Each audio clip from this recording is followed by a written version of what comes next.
Hi friends, welcome back to our channel. நம்ம சேனலை நீங்கள் ஃபஸ்ட் டைம் பார்க்குறீங்களா? ஸோ சப்ஸ்கிரைப் பண்ணிவிடுங்க. பக்கத்தில் உள்ள பெல் ஐக்கானையும் கிளிக் பண்ணிவிடுங்க.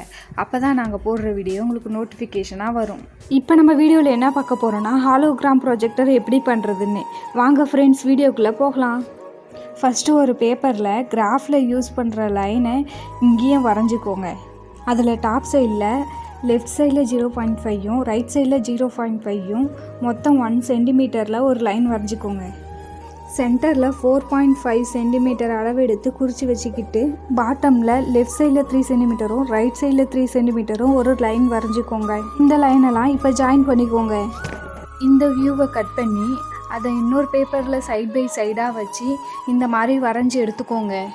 ஃபைனலாக கிடைச்ச வியூவை கட் பண்ணிக்கோங்க. அதை OHP ஷீட்டில் ட்ரா பண்ணி அதை மறுபடியும் கட் பண்ணி எடுத்துக்கோங்க. நெக்ஸ்ட்டு அதை இந்த மாதிரி ஃபோல்ட் பண்ணி டேப் போட்டு ஒட்டிடுங்க. அப்புறம் யூடியூப்பில் ஹாலோகிராம் வீடியோன்னு சர்ச் பண்ணி அந்த 4 பிக்சருக்கு நடுவில் இந்த ப்ரொஜெக்டரை வச்சுடுங்க. அவ்வளோதான், நம்ம ஹாலோகிராம் ப்ராஜெக்டர் ரெடி ஆயிடுச்சு. வாங்க இது எப்படி இருக்குன்னு பார்க்கலாம்.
இந்த வீடியோ உங்களுக்கு பிடிச்சிருந்தா லைக் பண்ணுங்கள், ஷேர் பண்ணுங்கள், கமெண்ட் பண்ணுங்கள், மறக்காமல் சப்ஸ்கிரைப் பண்ணிவிடுங்க. தேங்க்யூ ஃபார் வாட்சிங்.